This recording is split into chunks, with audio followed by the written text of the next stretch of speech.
සුබ දවසක් ඔයාලට.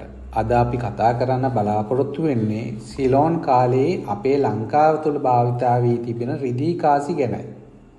ඉස්සෙල්ලා අපි මේ කාලේ ශ්‍රී ලංකාවේ වටපිටාව ගැන ටිකක් දැනුවත් වෙමු. ලංකාව බ්‍රිතාන්‍ය කිරීටයේ යටතට ගැනුනේ 1815 වර්ෂයේදී. එම බ්‍රිතාන්‍ය පාලනය 1848 දක්වා අඛණ්ඩව පැවතුණා. මේ කාලය තුළ ශ්‍රී ලංකාවේ හැඳින්වුවේ සිලෝන්, එහෙමත් නැත්නම් බ්‍රිටිෂ් සිලෝන් කියන නමින්. මේ දකුණු පැත්තේ තියෙන්නේ ඒ කාලේ ශ්‍රී ලංකාවේ භාවිතා කරන ලද බ්‍රිටිෂ් සිලෝන් කොඩිය. මේ කාල පරිච්ඡේදයේදී පාලකයන් 4 දෙනෙකු නමින් ලංකාවේ භාවිතා වූ රිදී කාසි නිකුත් වෙලා තියෙනවා. ඒ තමයි වික්ටෝරියා රැජින, 7 වන එඩ්වර්ඩ් රජු, 5 වන ජෝර්ජ් රජු සහ 6 වන ජෝර්ජ් රජු. වික්ටෝරියා රැජිනගේ සම්පූර්ණ නම තමයි ඇලෙක්සැන්ඩ්‍රිනා වික්ටෝරියා. ඇයගේ පාලනය සමය වුණේ 1819 මැයි 24 වන දින ඉඳන් 1901 ජනවාරි 22 දක්වා. 7 වන එඩ්වර්ඩ් රජු. මෙතුමාගේ සම්පූර්ණ නම ඇල්බර්ට් එඩ්වර්ඩ්.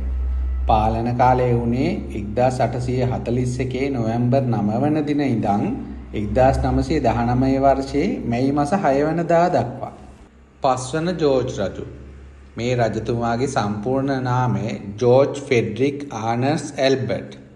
දූර කාලය වුණේ 1865 ජූනි 3 වනදා සිට 1936 ජනවාරි 20 දා දක්වයි. අවසාන රජු 6 වන ජෝර්ජ් රජු.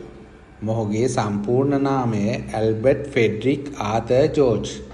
දූර කාලය වුණේ 1895 දෙසැම්බර් 14 වනදා සිට 1952 පෙබරවාරි 6 වනදා දක්වා.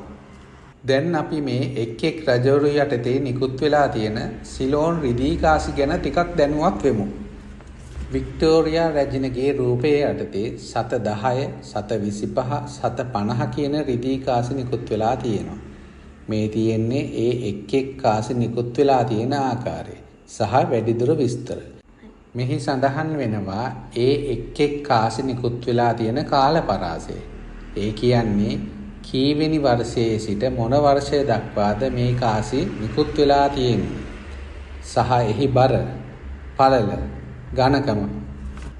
ඊළඟට දෙවන වගුවේ සඳහන් වෙනවා මේ එක් එක් කාසි නිකුත් වෙලා තියෙන වර්ෂයන්, නිෂ්පාදනය කරලා තියෙන ලෝහ වර්ගය, නිකුත් වෙලා තියෙන කාසි ප්‍රමාණය. අවසාන තීරුවේ තියෙන්නේ මේ එක් එක් කාසියේ සම්පූර්ණයෙන් නිකුත් වෙලා තියෙන ප්‍රමාණයෙන් 100ට කීයක් ඒ වර්ෂයේදී නිකුත් වෙලා තියෙනවද කියන එකයි. තවත් වැදගත් දෙයක් තියෙනවා. මේ 100ට ගණන් වලින් අඩුම ප්‍රමාණයක් දැක්වෙන වර්ෂයන්.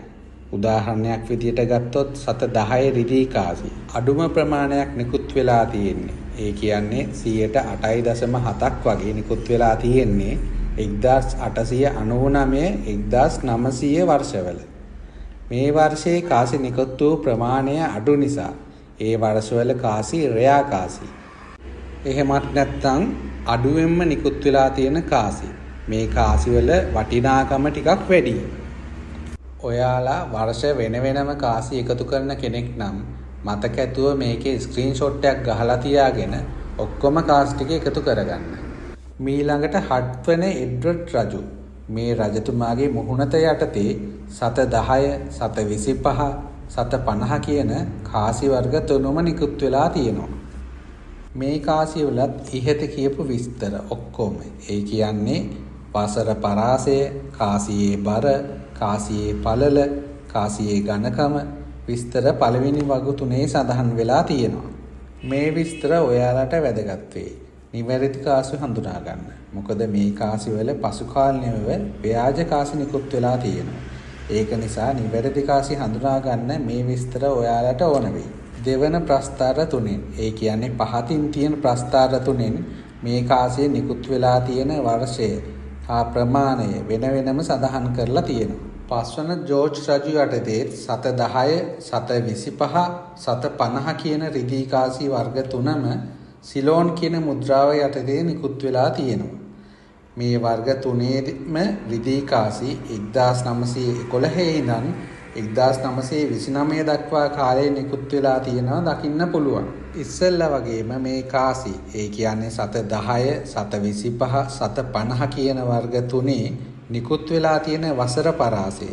ඒ කාසිවල බර, පළල, ඝනකම කියන විස්තර උඩ තියෙන වගුවෙන් ඔයාලට බලා ගන්න පුළුවන්.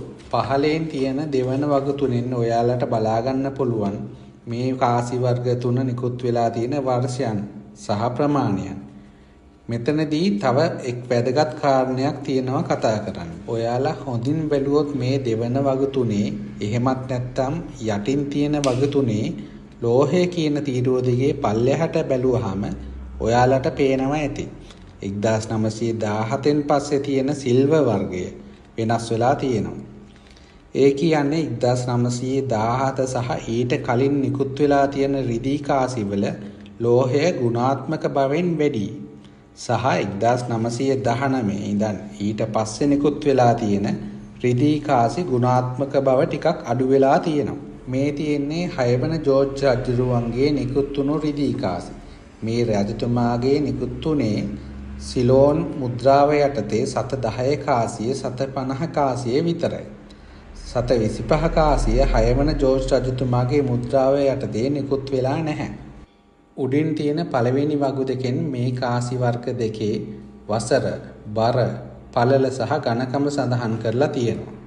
දෙවෙනියට තියෙන වගු දෙකෙන් සඳහන් වෙන්නේ නිකුත් වෙලා තියෙන වර්ෂයන් දෙක සහ ප්‍රමාණයන්.